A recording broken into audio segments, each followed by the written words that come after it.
I wasn't gonna do this, but today I'm on job. I hate that phrase.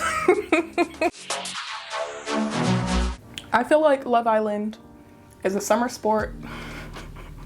I'm like, this is not a winter activity. But somebody commented on my last Love is Blind. I keep saying Love is Blind. My last Love Island. I'm thinking about Shaq. Somebody commented on my last Love Island video and was like, Serena, it's happening again.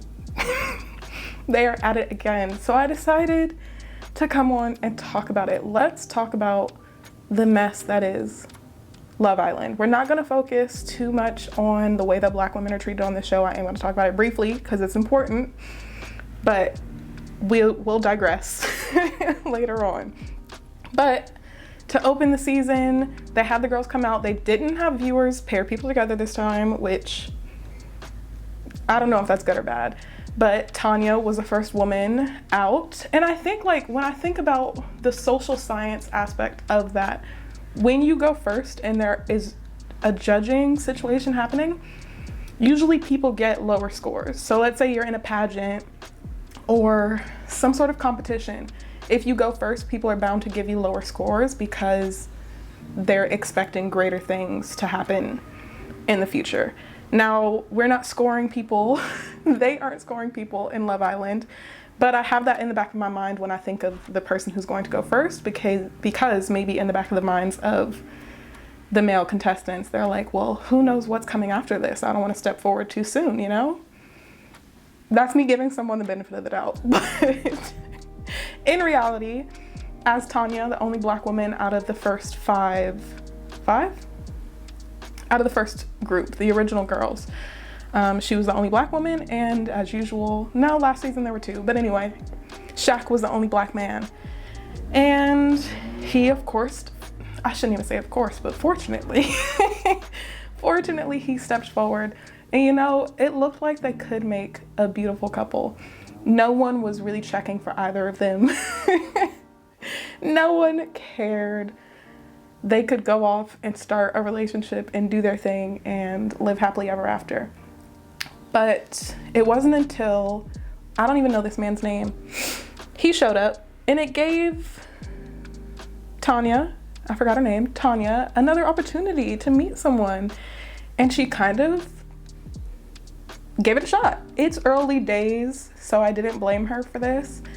But what gave me the ick personally was that when she was on the chopping block, when it was her chance to be eliminated, or, you know, she was down in the bottom three, as soon as she was saved, she held on to Shaq for dear life. She was like, I'll never betray you again, something, something. And it reminded me of Tasha.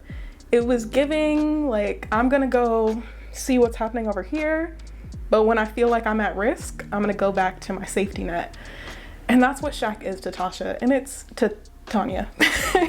And it's really unfortunate to watch. There was something last season, the thing that really bugged me was that the white men in the group, when they would talk about who their top three were in the beginning, they would only put the white girls in their top three. And I understand people have, you know, their types, people have their own taste, but it just, like, why are we talking, like, just stop talking about it. And a similar thing kind of is happening this season. One of the girls in one specific challenge, I couldn't remember what it was, but a lot of the guys were going to kiss Tanya. This was making Shaq very upset. But one of the other girls was saying that they were doing it because it was safe.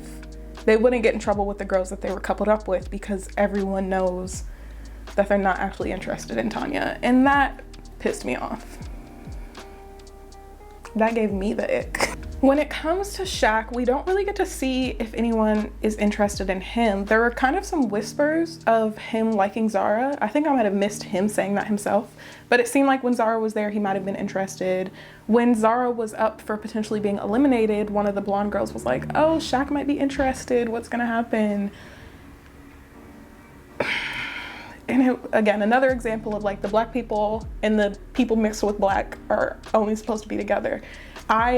If you watched my last video about Love Island, you know I haven't been a Love Island stan. I haven't watched every season. This is maybe my third.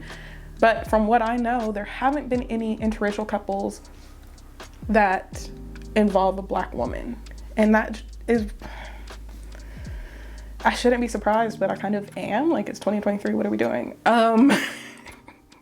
But like light-skinned Black men and mixed race men seem to do just fine in the Love Island, what do they call it? Villa. In the Love Island villa. They suit this description that the white girls say of wanting someone tall, dark, and handsome perfectly well. Like, that is dark enough. When they say tall, dark, and handsome, they mean Kai. And that's all they want. That's all of them want, apparently. It blows my mind. There was a third Black man who entered the villa as a bombshell, and the women also weren't interested in him. I'm pretty sure he went home pretty early. I think I'm behind. I have to watch it on Hulu, and they haven't even uploaded Casa Amor yet, but I keep up on Instagram. I'm doing my best, okay? I'm in America right now. This is all I can do without a VPN. But that third person went for the white girls. It looked like Tanya and Shaq kind of had it on lock. He didn't invite Tanya on a date. He probably wasn't interested. But that didn't go very far. I thought there was a Black woman bombshell, but I don't know what happened there. Again, I haven't watched in detail the Casa Amor episodes yet.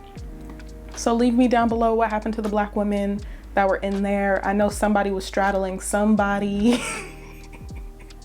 But I think Shaq, you know, he was in love when he went into Casa Amor, and it seemed like he was sticking beside her, unlike Tanya, which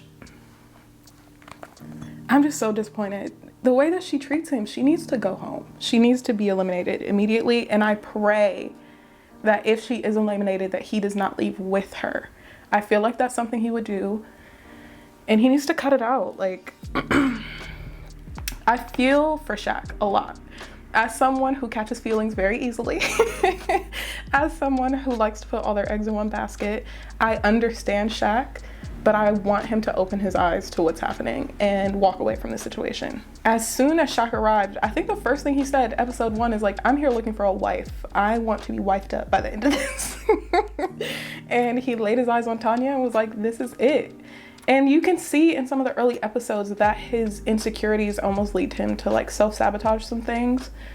But as we get deeper into it, we see that Tanya is completely taking advantage of the situation. Shaq's situation reminded me of an article that I read, actually, that was published by the Harvard Medical School. In it, they talk about what happens to our brains when we fall in love. And it's really interesting because our ability to judge people completely shifts once we fall in love or have that infatuation. So the fact that he thinks he's in love with this woman is not making him judge her clearly. And that is so obvious. To watch that man cry after movie night, I saw it on Instagram. I didn't see the whole episode, but I'm not laughing at him. It's sad. It's sad to see that Black man up there heartbroken like that. Anyway, those are my quick thoughts on this season so far. Let me know in the comments what you have been interested in. Again, I know I'm behind a few episodes, but fill me in. What have I missed? What do you think about the situation? And should I do a part 2 towards the end of the season? Let me know. See you then, maybe. Bye. I made myself a cheeky margarita to give some summer vibes.